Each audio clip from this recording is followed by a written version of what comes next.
Hello everyone. நம்ம இன்னைக்கு என்ன பார்க்க போறோம் அப்படின்னா என்சிஆர்டியோட கிளாஸ் 10th சயின்ஸில் ஃபர்ஸ்ட் சாப்டர். ஸோ இந்த சாப்டரோட நேம் என்ன? Chemical reactions and equations. பார்த்துலாமா? ஓகே. ஸோ இதுக்கு முன்னாடி நமக்கு முதல்ல கெமிக்கல் ரியாக்ஷன்னா என்னென்னு தெரியணும். ஓகேவா? ஸோ நம்ம யோசிங்களேன், நம்ம லைஃப்பில் டெய்லி நடக்கிற ஒவ்வொரு விஷயமும் ரெண்டே ரெண்டு சேஞ்சஸ்குள்ளே தான் உள்ள வரும். ஒன்று ஃபிசிக்கல் சேஞ்ச், இல்லைன்னா கெமிக்கல் சேஞ்ச். ஸோ அது என்னென்னு பார்த்தலாமா? ஃபஸ்ட்டு நம்ம காலையில் எழுந்துச்சி நல்லா ப்ரஷ் பண்ணிட்டு வந்தோன்னா மம்மி என்ன சொல்லுவாங்க? டே அந்த பாலை குடி, இல்லைன்னா எடுத்து ஃப்ரிட்ஜில் வை. ஏன் அப்படி பண்ணணும்? ஸோ பாலை ரூம் டெம்பரேச்சரில், அதுவும் ஒரு நல்ல சம்மரில் வெளியவே வச்சுட்டோம்னு வச்சுக்கோங்களேன், என்ன ஆகும்? பால் கொஞ்சம் நேரத்தில் கெட்டுடும். ஸோ அதில் ஃபிசிக்கலாக சேஞ்ச் ஏதாவது இருக்கா? இல்லை. ஆனால் வேறு ஏதோ சேஞ்ச் தான் ஆகுது. அதோட ஸ்டேட் வந்து மாறிடுது. ஓகேவா? ஓகே. சரி, அதே இது ஒரு அயன் தவாவை எடுத்துப்போம். இப்போ வந்து சம்மர் வேண்டாம், ஒரு நல்ல வின்டரில் எடுத்துக்கலாம். ஓகேவா? ஒரு அயன் தவாவையோ இல்லை ஒரு ஆணியவோ நல்ல ஈரப்பதமான இருக்க இடத்துல வச்சிட்டோம்னா கொஞ்ச நேரத்தில் என்ன பண்ணிடும்? ஆ துரு பிடிச்சிரும். அதோட ஃபார்ம் வந்து சேஞ்ச் ஆகிடும். ஓகேவா? ஓகே. ஸோ நம்ம இப்போ செம்மையான ஒரு பிரியாணி செய்கிறோம் அப்படின்னா எடுத்தோடனே பிரியாணி வந்துடுமா? இல்லை.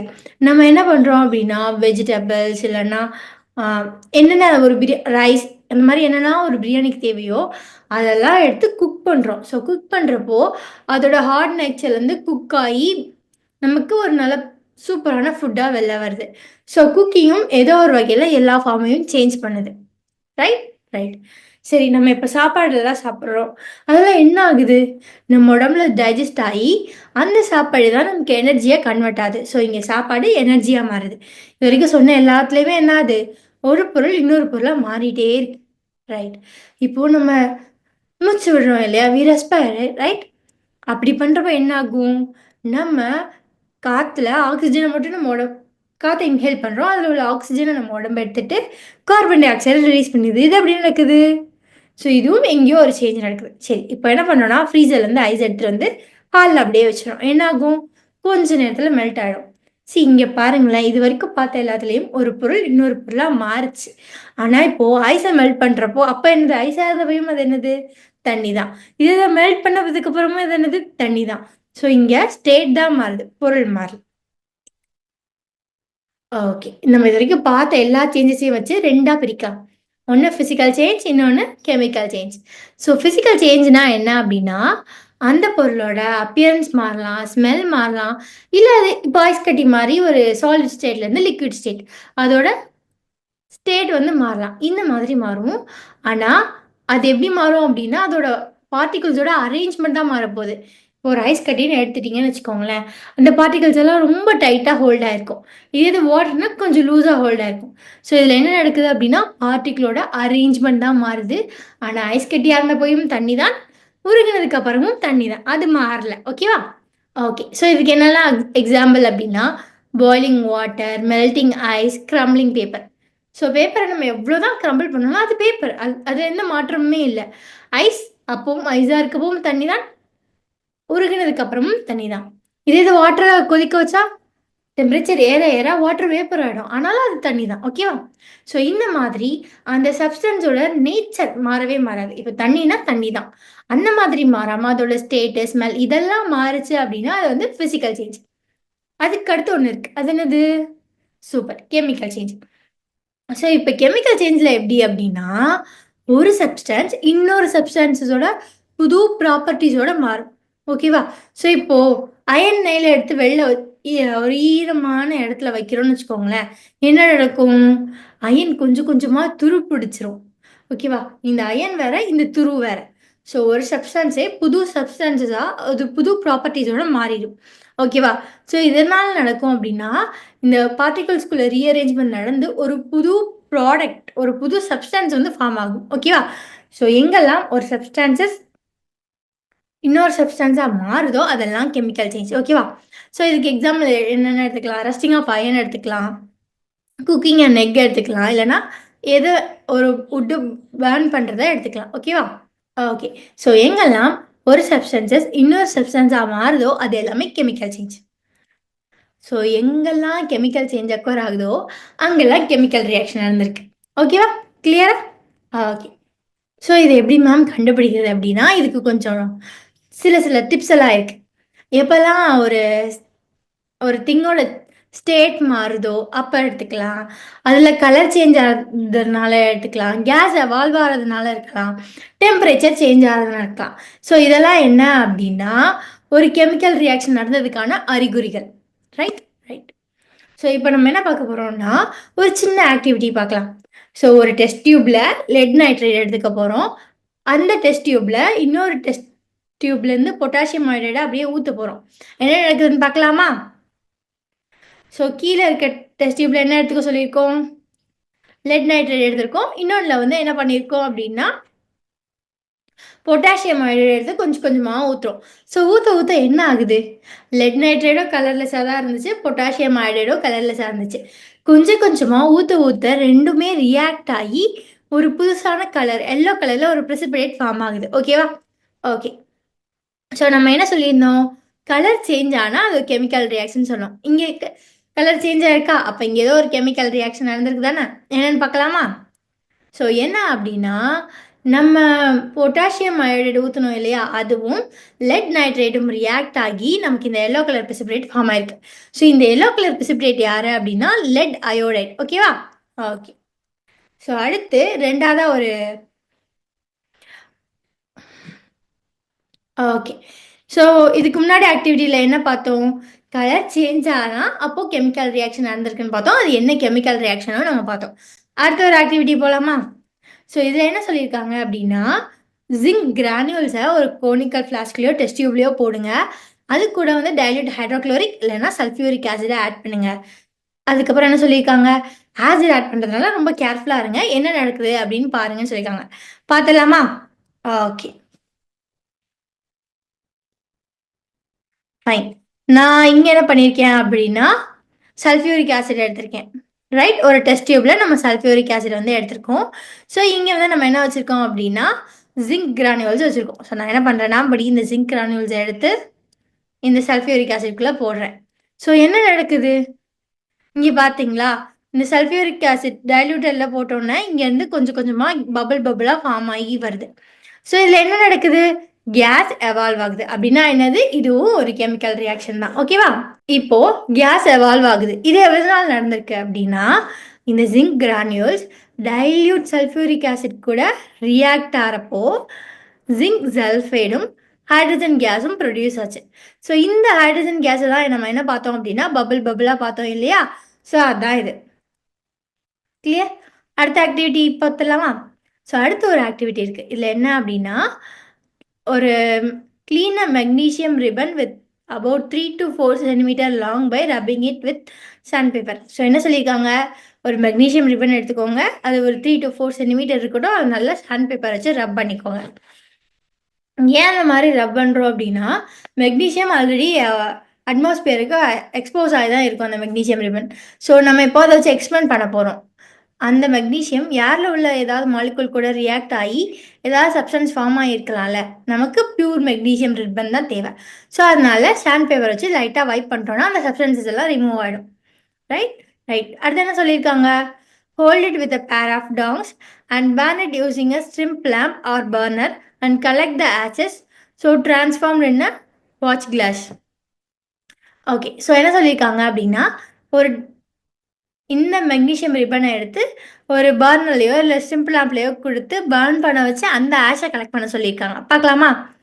ஸோ அதுக்கப்புறம் நமக்கு ஒரு திங்கும் கொடுத்துருக்காங்க. என்ன அப்படின்னா burn the magnesium ribbon keeping it as away as far as possible from your eyes. நம்ம கண்ணை விட்டு நல்லா தூரமாக வச்சு பண்ண சொல்லியிருக்காங்க. என்ன நடக்குதுன்னு பார்த்தலாமா? ஓகே. ஸோ நம்ம என்ன பண்ணியிருக்கோம்னா ஒரு சிசரில் மெக்னீஷியம் ரிப்பன் வச்சுருக்கோம், நல்லா சாண்ட் பேப்பரை க்ளீன் பண்ணி பாலிஷ்டாக தான் வச்சுருக்கோம். ஸோ நான் இப்போ என்ன பண்ணேன்னா பர்னரை வந்து ஆன் பண்ணுறேன். ரைட். ஓகே. ஸோ இப்போ எரியறப்ப பார்த்தீங்களா என்ன கலரில் இருந்துச்சு? நல்லா ஒயிட் கலரில் இருந்துச்சு. மெக்னீஷியமாக பர்ன் பண்ணுறப்ப அதோட ஃப்ளேம் வந்து நல்லா பிரைட் ஒயிட் கலரில் இருக்கும். ஸோ இந்த ஆஷை பார்த்தீங்கன்னா என்ன கலரில் இருக்குது? நல்லா ஒயிட் கலரில் இருக்குது. ரைட்டா? ரைட். ஸோ இப்போது மெக்னீஷியம் பர்ன் ஆகிறப்போ ஆக்சிஜன் கூட ரியாக்ட் ஆகி மெக்னீஷியம் ஆக்சைடை வந்து ப்ரொடியூஸ் பண்ணியிருக்கு. Fine. So when a magnesium ribbon is burnt in oxygen, it is it gets converted to magnesium oxide. So மெக்னீஷியமை நம்ம பர்ன் பண்ணுறப்ப இது அட்மாஸ்பியரில் உள்ள ஆக்சிஜன் கூட ரியாக்ட் ஆகி நமக்கு மெக்னீஷியம் ஆக்சைடு கிடச்சிருக்கு. ஓகேவா? ஓகே. நம்ம இவ்வளோ நேரம் 3 கெமிக்கல் ரியாக்ஷன் பார்த்தோம். ஸோ அதிலலாம் என்ன நடந்துச்சு? ஒன்றோ இல்லை 2-3 சப்ஸ்டன்சஸோ ரியாக்ட் ஆகி புதுசாக ஒரு சப்ஸ்டன்சஸ் ஃபார்ம் ஆகும். ஓகேவா? ஓகே. ஸோ இந்த மாதிரி ரியாக்ட் ஆகுதுல்ல, இப்போது மெக்னீஷியமையும் ஆக்சிஜனையும் சேர்த்து தான் நமக்கு மெக்னீஷியம் ஆக்சைடு கிடச்சிச்சு. ஸோ இதில் மெக்னீஷியம் ஆக்சிஜன் என்ன அப்படின்னா reactant.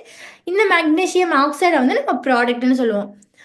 So chemical reaction is a process in which one or more substance are so-called reactants are converted into one or more different substances known as product.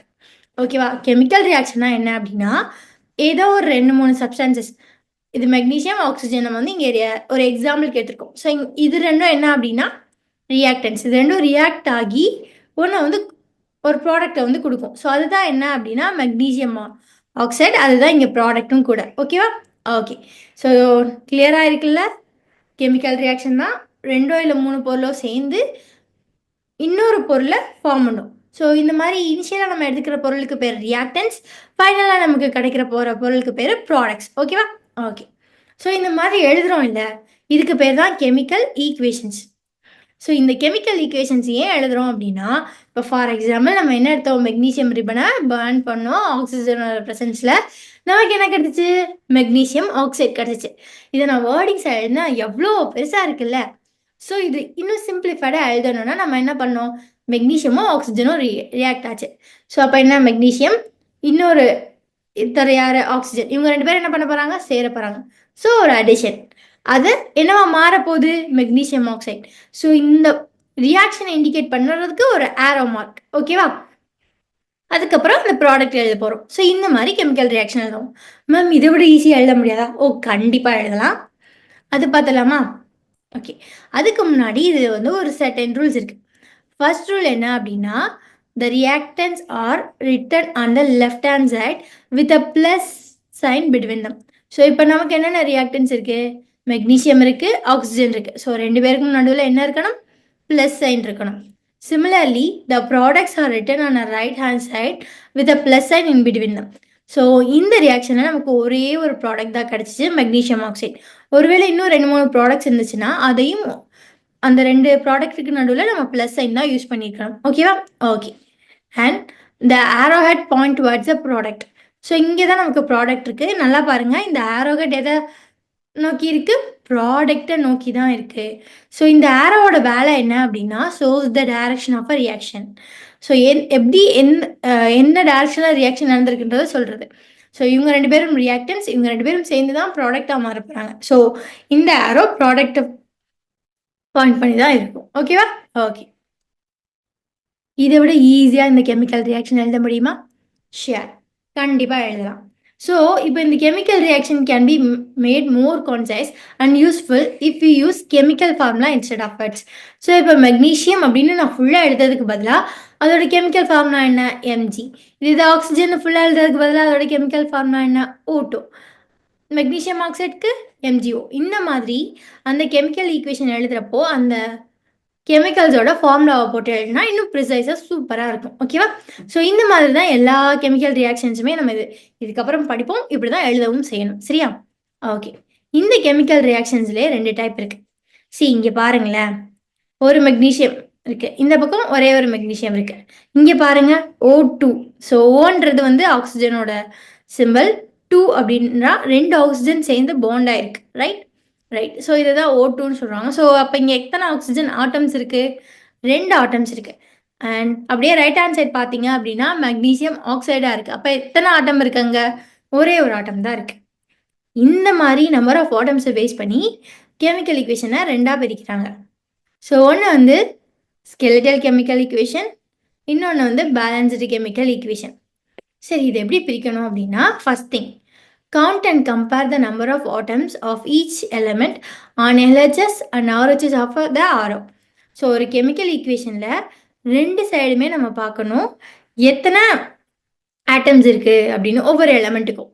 So அப்படி பார்க்குறப்போ if the number of atoms of each elements are not same on both sides then the equation is called skeletal chemical equation. So நம்ம அப்படியே பார்த்தோம். இங்கே oxygen 2 இருக்குது, இங்கே 1 தான் இருக்குது. பட் மெக்னீஷியம் பார்த்தீங்கன்னா 2 பக்கமும் 1 தான் இருக்குது. ஸோ இங்கே என்ன சொல்லியிருக்காங்க, நம்பர் ஆஃப் ஆட்டம்ஸ் ஒவ்வொரு எலமெண்ட்டுக்கும் ஈச் எலமெண்ட்டுக்கும் பார்க்கணும். அப்படி எங்கேயாவது சேமாக இல்லை அப்படின்னா அதுக்கு பேர் ஸ்கெலிட்டல் கெமிக்கல் ஈக்குவேஷன்ஸ். ஸோ இங்கே ஆக்சிஜனுக்கு சேமாக இல்லை. ஸோ அதனால இந்த ஈக்குவேஷன் என்னன்னு சொல்லிடலாம் அப்படின்னா ஸ்கெலிட்டல் கெமிக்கல் ஈக்குவேஷன் சொல்லிடலாம். ஓகேவா? ஓகே. ஸோ அடுத்து யார் இந்த பேலன்ஸ்டு கெமிக்கல் ஈக்குவேஷன் பார்த்தலாமா? ஓகே. ஸோ இங்கே என்ன சொல்கிறாங்கன்னா, count and compare the number of atoms of each element and the LHS and RHS of the arrow. So இப்போது left hand side right hand side ரெண்டு சைடுமே நம்பர் ஆஃப் ஆட்டம்ஸ் ஒவ்வொரு எலமெண்ட்டுக்கும் பார்க்க சொல்கிறாங்க. பார்க்கலாமா? சரி, இங்கே வந்து 2 மெக்னீஷியம் இருக்குது, இந்த பக்கமும் 2 மெக்னீஷியம் இருக்குது, இங்கே 2 ஆக்சிஜன் இருக்குது, இங்கேயும் 2 ஆக்சிஜன் இருக்குது. ரைட்? ஸோ இப்போ பாருங்கள், இதில் வந்து ஒவ்வொரு எலமெண்ட்டோட நம்பர் ஆஃப் ஆட்டம்ஸும் 2 சைடுமே சேமாக இருக்குது. ஸோ அந்த மாதிரி இருந்தால் balanced chemical equation. If the number of atoms of each elements are same on both the sides, then the equation is called balanced chemical equation. So இங்கே வந்து நமக்கு 2 பக்கமுமே சேமாக இருந்துச்சு, அதனால நம்ம இதை என்ன சொல்லிடலாம்னா பேலன்ஸ்டு கெமிக்கல் ஈக்குவேஷன் சொல்லிடலாம். ஓகேவா? ஓகே. ஸோ இந்த பேலன்ஸ்டு கெமிக்கல் ஈக்குவேஷன் ஏன் போகிறோம், எதை இது ரெப்ரசென்ட் பண்ண போகுது அப்படின்னா, நம்ம எல்லாருக்கும் law of conservation of mass தெரியும். ஸோ அது என்ன law of conservation of mass? Mass can neither be created nor destroyed in a chemical reaction. ஒரு கெமிக்கல் ரியாக்ஷன் நடக்குதுன்னா அதில் மாஸ் கிரியேட்டோ டெஸ்ட்ராயோ ஆகாது. ஸோ அப்போ எப்படி இருக்கணும், the total mass of element present in a product of a chemical reaction has to be equal in a total mass of elements present in a reactants. So நம்ம ரியாக்டன்ஸில் எவ்வளோ mass போடுறோமோ அதே தான் எதுலையும் இருக்கணும் அப்படின்னா நம்மளோட ப்ராடக்ட்லேயும் இருக்கணும். சரி, இது இன்னும் சிம்பிளாக சொல்லணும்னா, நான் நம்பர் ஆஃப் ஆட்டம்ஸ் ஒவ்வொரு எலமெண்ட்லேயும் எடுத்திருப்பேன் இல்லையா ரியாக்டன்ஸில். ஸோ அதுவும் கெமிக்கல் ரியாக்ஷன் நடந்து ப்ராடக்டில் கிடைக்குது இல்லையா, அதில் இருக்க நம்பர் ஆஃப் ஆட்டம்ஸும் சேமாக இருக்கணும். ஓகேவா? ஸோ அப்படி இருக்கிறது தான் என்ன அப்படின்னா கரெக்டான ப்ராசஸும் கூட. ஸோ அதுக்கு என்ன பண்ணணும் அப்படின்னா, ஜென்ரலாக ஒரு கெமிக்கல் ரியாக்ஷன் எழுதுகிறப்போ இப்படி தான் எழுதுவோம், magnesium plus oxygen equals gives magnesium oxide. ஓகேவா? ஸோ அதுக்கு என்ன பண்ணணும் அப்படின்னா இந்த ஈக்குவேஷனை நம்மளே பேலன்ஸ் பண்ணணும். பண்ணலாமா?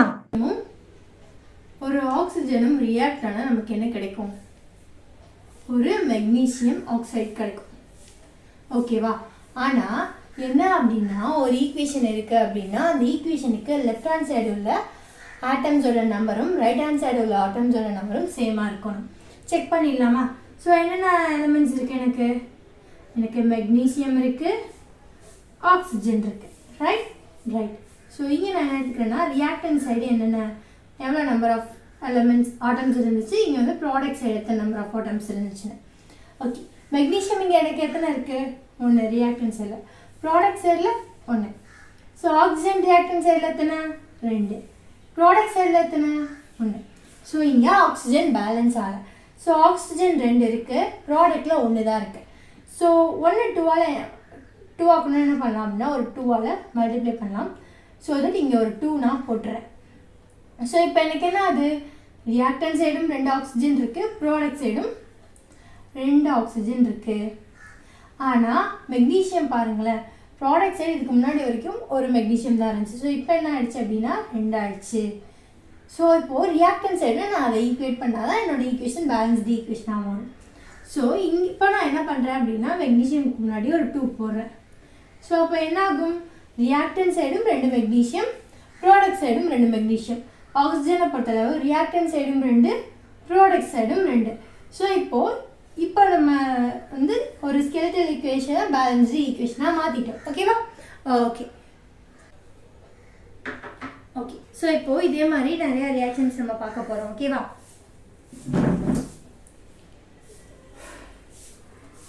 ஸோ இப்போ நம்ம இதே மாதிரி நிறையா ரியாக்ஷன்ஸ் வந்து பார்க்க போகிறோம். ஸோ இதுக்கு முன்னாடி ஒரு ஆக்டிவிட்டி பண்ணோம் இல்லையா, ஒரு கோனிக்கல் ஃப்ளாஸ்கில் ஜிங்க் கிரானியூல்ஸ் எடுத்து அதை வந்து டைல்யூட் சல்ஃபியூரிக் ஆட் பண்ணோம் இல்லையா.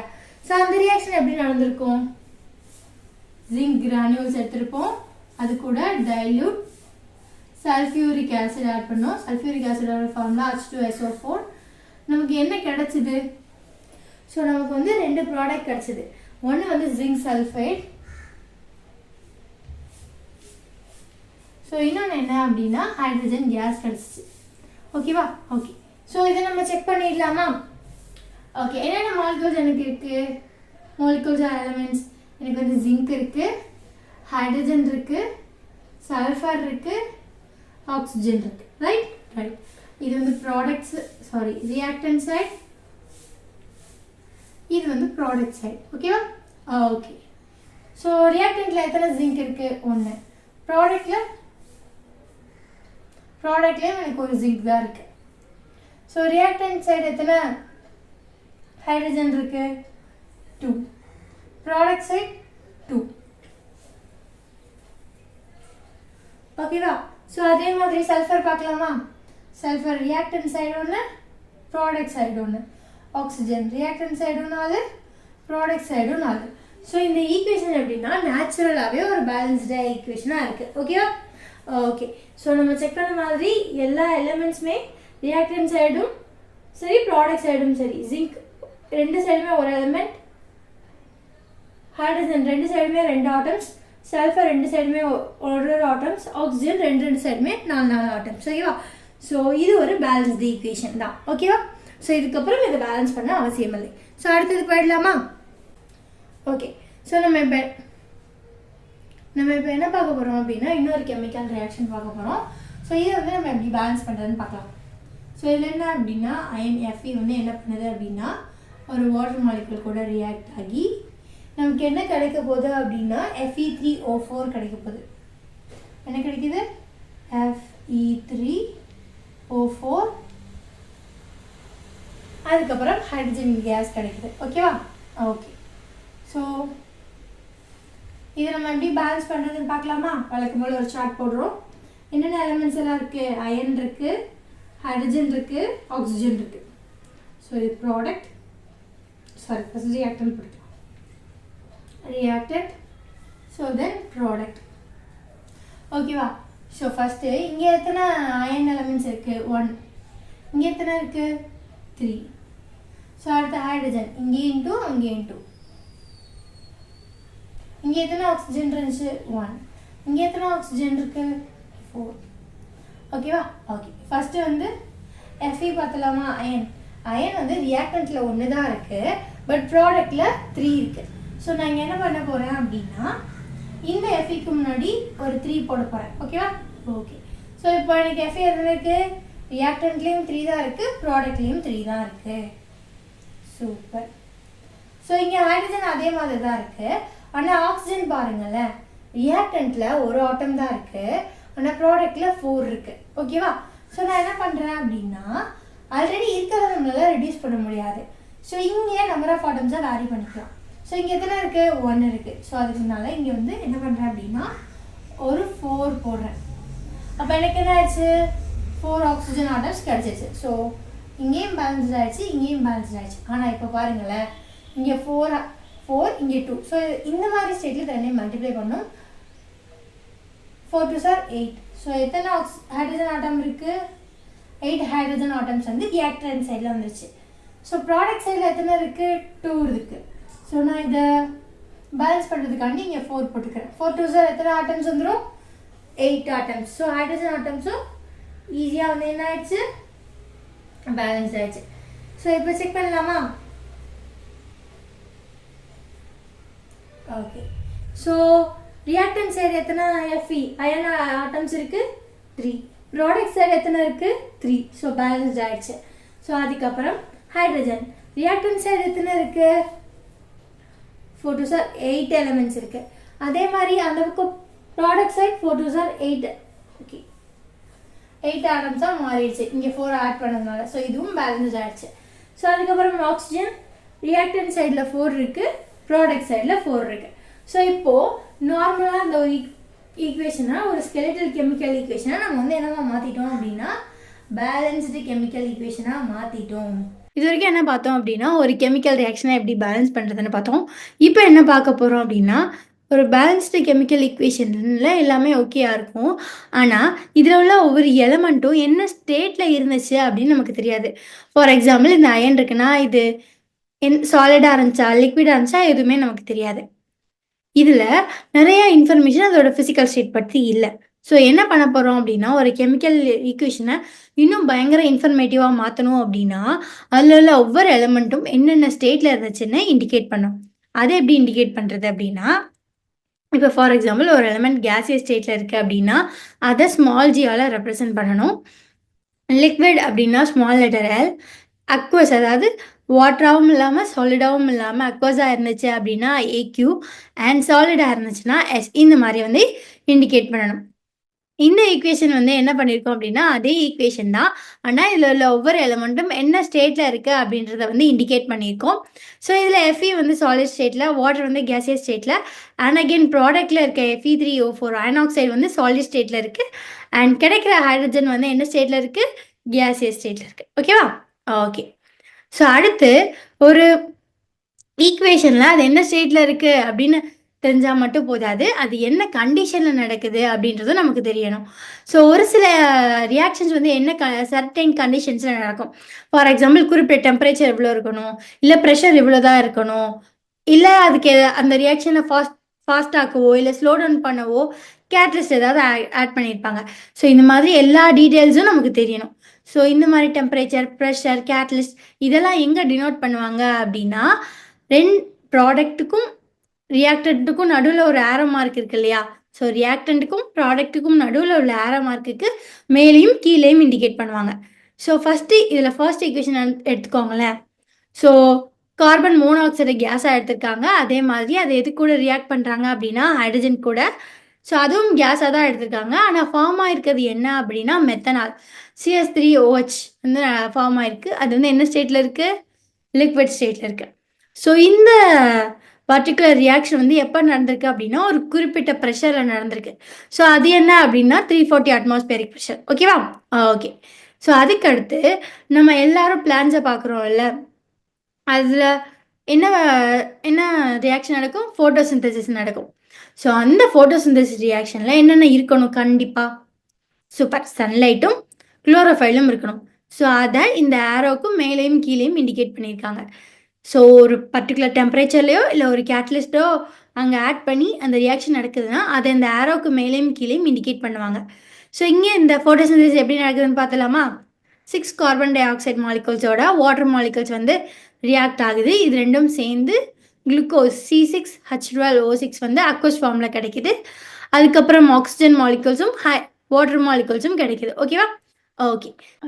இப்படி தான் என்ன பண்ணுவாங்க அப்படின்னா ஒரு கெமிக்கல் ஈக்குவேஷனை ரொம்ப ரொம்ப இன்ஃபர்மேட்டிவாக எழுதுவாங்க. ஓகேவா?